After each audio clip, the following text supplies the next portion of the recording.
الحمد لله نحمده ونستعينه ونستغفره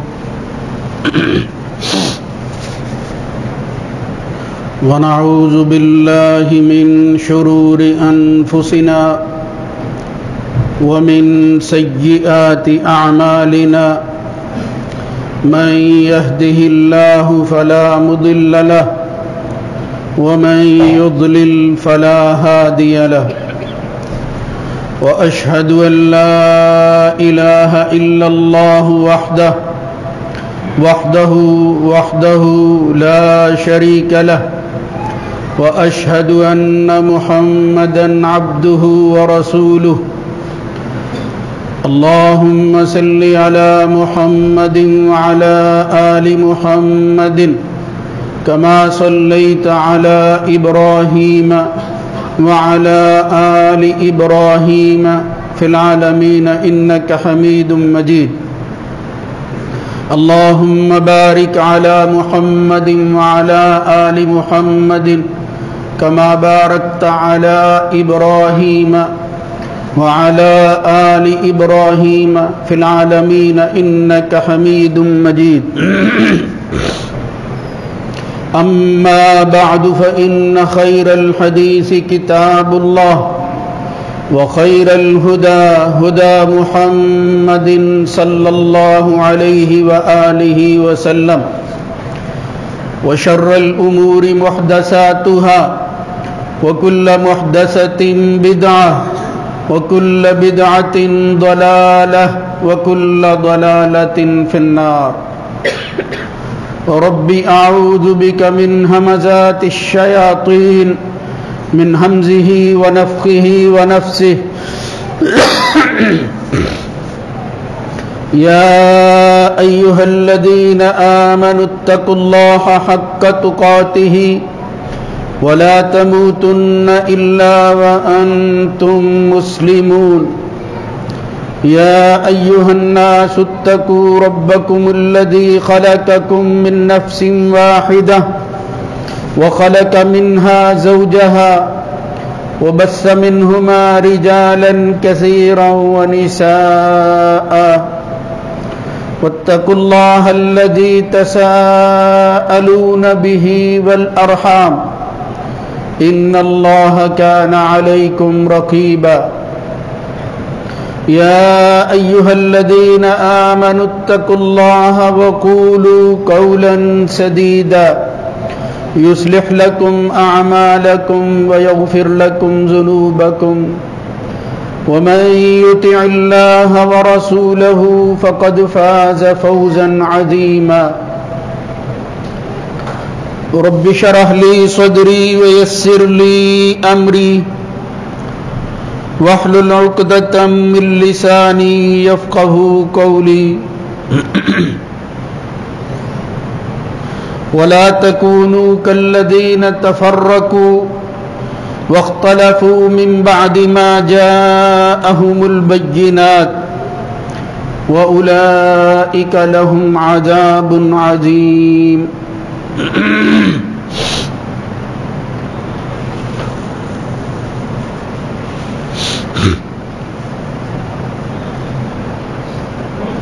اور ان لوگوں کی طرح نہ ہو جانا جنہوں نے تفرقہ پیدا کیا، جدائی اختیار کی، اور واضح دلائل جب ان کے پاس آ گئے پھر بھی اختلاف کرنے لگے۔ یہی لوگ ہیں جن کے لیے بہت بڑا عذاب تیار ہے۔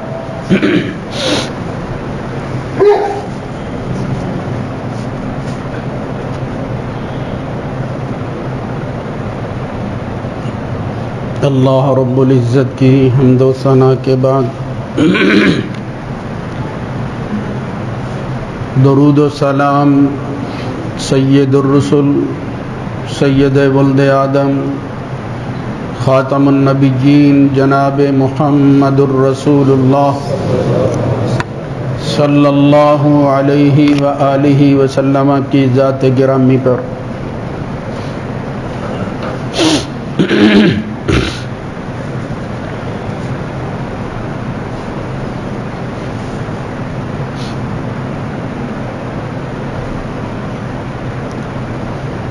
اللہ رب العزت نے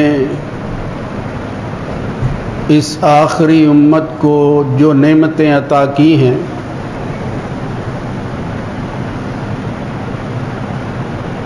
جن لوگوں نے ان کی قدر کی ہے، اللہ رب العزت نے ان کو نوازا ہے، اور جنہوں نے انحراف کا راستہ اختیار کیا، اصل کو چھوڑ بیٹھے اور اس مالک کی جگہ پر دوسرے لوگوں کی ماننے لگے، انسانوں کو خدا بنا لیا، تو پھر اللہ کی مدد اور اس کا ہاتھ بھی ان سے اٹھ گیا۔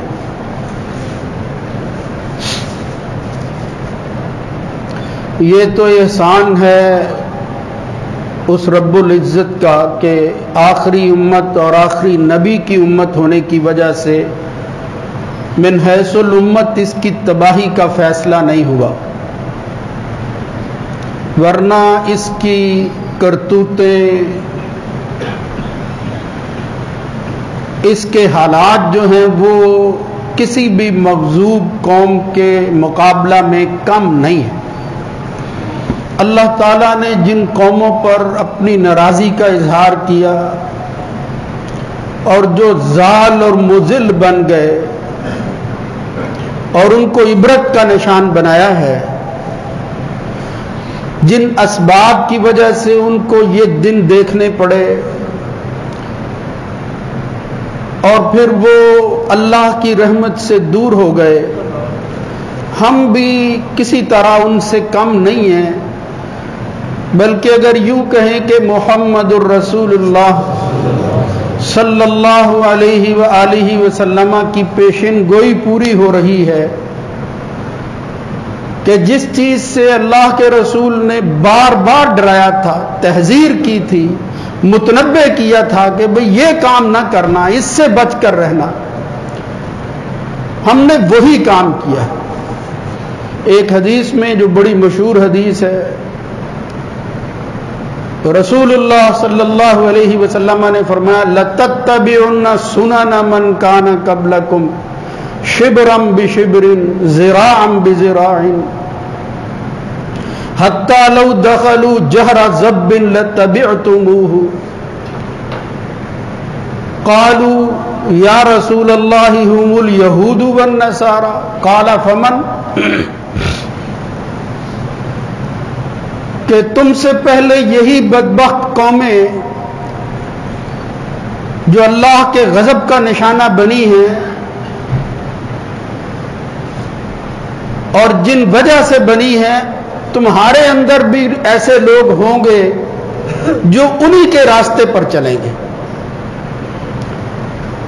جہاں وہ ہاتھ رکھتے رہے تم ہاتھ رکھو گے، جہاں پاؤں رکھتے رہے وہاں تم پاؤں رکھو گے، یعنی بالکل اس طرح جس طرح ہاتھ ہاتھ پر آتا ہے، بالشت بالشت پر ہوتی ہے، اسی طرح تم ان کی پیروی کرو گے، یہاں تک کہ اگر انہوں نے کسی سانڈے یا گوہ کے سوراخ میں ہاتھ دے دیا تو تم بھی یہ حرکت ضرور کرو گے۔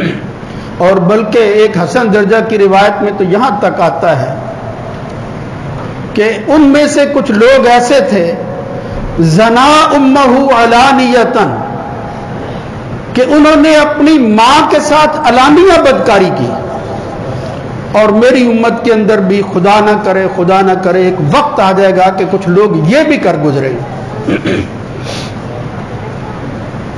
اس لیے رسول اللہ صلی اللہ علیہ وسلم نے اس تحذیر کے بعد کہا کہ بچ کر رہو، خالف المشرکین، خالف الیہود، خالف المجوس۔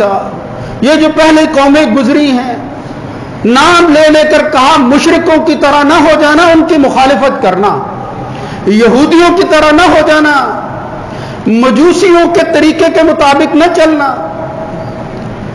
کیوں؟ من تشبہ بقوم فہو منہم، جو بندہ کسی کی مشابہت اختیار کر کے اس کے راستے پر چلتا ہے پھر وہ انہی میں ہو جاتا ہے۔ وہ یہ نہ کہے کہ میں تو امت محمدیہ میں سے ہوں، نہیں، اس کی عادات، اس کے خصائل، اس کی حرکتیں جن لوگوں کی طرح ہے وہ انہی میں شمار ہوگا۔